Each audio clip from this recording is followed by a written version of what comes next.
500만 원을 그때 빌려줬잖아. 너 언제까지 갚는다고 했는데 왜 안 줘? 차용증도 안 썼다? 그리고 계좌이체 내역도 없다? 아무런 증거가 없잖아요. 이럴 때 어떻게 해야 될까요?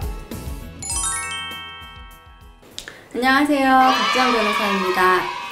요즘에 이런 상담이 정말 많이 들어와요. 내가 친구한테 또는 뭐 누구한테 돈을 빌려줬는데 얘가 돈을 안 갚아요. 이럴 때 어떻게 해야 될까요? 그 돈을 빌려줬는데 돈을 못 받는 사례 정말 많죠. 그래서 아는 사람끼리는 돈 거래 하지 말아라 이런 얘기도 하고, 절친한 친구일 경우에는 돈 거래는 절대 하는 게 아니다 이런 어르신들의 말씀이 있는데 그 말이 맞기는 해요. 그렇지만 실제로 내 친구가 급하게 돈을 필요하다고 하는데 돈을 안 빌려주기란 쉽진 않죠. 일단은 돈을 받고 싶으시면 거기에 대한 증거가 필요해요. 차용증도 안 썼다? 그리고 계좌이체 내역도 없다?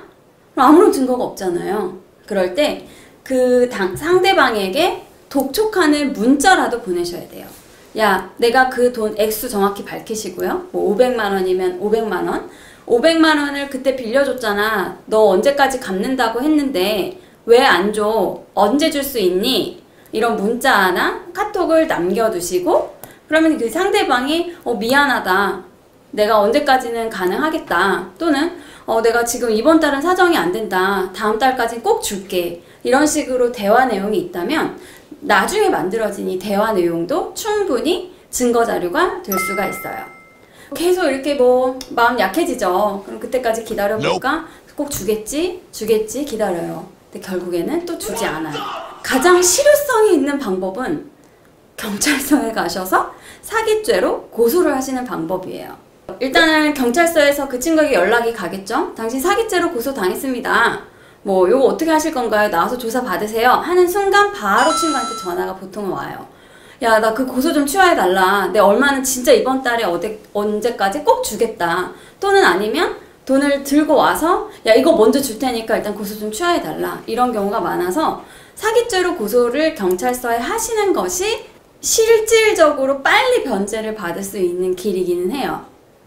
그럼 여기서 내가 돈을 빌려줬는데 언제까지 갚기로 약속을 했어요. 약속을 해서 돈을 빌려줬는데 돈을 안 갖고 온다. 그래서 고소를 했다. 이랬을 때 정말 그 친구는 사기죄가 될까요? 답은 세모예요. 될 수도 있고 안 될 수도 있어요. 그러면 어떤 경우에 되느냐? 처음에 돈을 빌려갈 그 당시에 이 친구가 마음속으로 돈을 갚을 의사, 그러니까 변제할 의사도 없었고, 그리고 변제할 능력도 안 된다. 이 두 가지가 입증이 되면 사기죄가 성립될 수 있어요. 근데 이건 사실 마음속이잖아요. 그 고의라는 건데, 변제할 의사가 있었느냐, 변제할 능력이 있었느냐, 이거를 입증하기란 정말 쉽지 않아요. 그래서 이런 경우에 많이들 혐의 없음 처분이 나기는 해요. 그리고 두 번째는 예를 들어서 어떤 특정한 용도를 얘기를 했어요. 뭐 내가 이번에 계약금 내고 그 중도금까지 냈는데 잔금이 뭐 1000만 원이 좀 부족해. 그 1000만 원만 빌려주면 일단 잔금 갚고, 그리고 내가 돈 생기면 줄게. 언제까진 줄게. 이렇게 약속을 하고 빌려갔다 라고 치면 용도를 특정해서 돈을 빌려간 거잖아요. 근데 이 사람이 그렇구나, 이 친구가 지금 분양권이 날아가게 생겼으니 도와줘야겠다 해서 잔금으로 쓰라고 돈을 줬어요. 근데 결국에는 또 주지 않아요. 그 친구가 알고 봤더니 유흥비로 다 날려버린 거죠. 그리고 아파트 계약건은 있지도 않았던 거예요. 이런 것처럼 용도를 속이고 돈을 빌려갔다. 이런 경우에는 사기죄가 성립할 수 있어요. 자, 그럼 정리를 하자면 돈을 빌려줬는데 그에 대한 아무런 증거도 없고 이 친구가 돈을 갚지 않는다.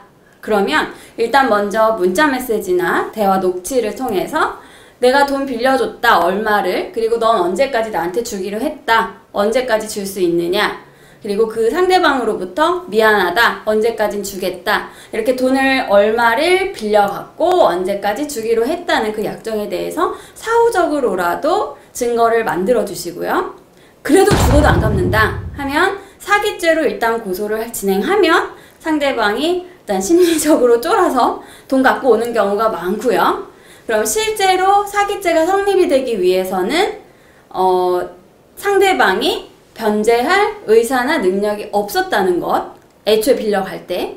그리고 두 번째로 용도를 특정해서 빌려갔는데 그런 용도는 거짓말이었다. 이런 것들이 입증이 되면 사기죄가 성립할 수 있습니다. 여기까지 우리가 이제 돈을 못 받을 때 어떻게 대처해야 될지에 대해서 알아봤어요. 그렇지만 일단은 최대한 가까운 지인하고는 돈 거래는 웬만하면 하시지 마시고요. 결국에는 또 주지 않아요. 또 빌려준다면 못 받을 수도 있겠다 이런 생각을 좀 가지시고 마음을 좀 비우고 빌려주셔야 되실 것 같습니다. 다음 시간에는 또 더 재밌는 그 내용으로 찾아뵙도록 하겠습니다. 감사합니다.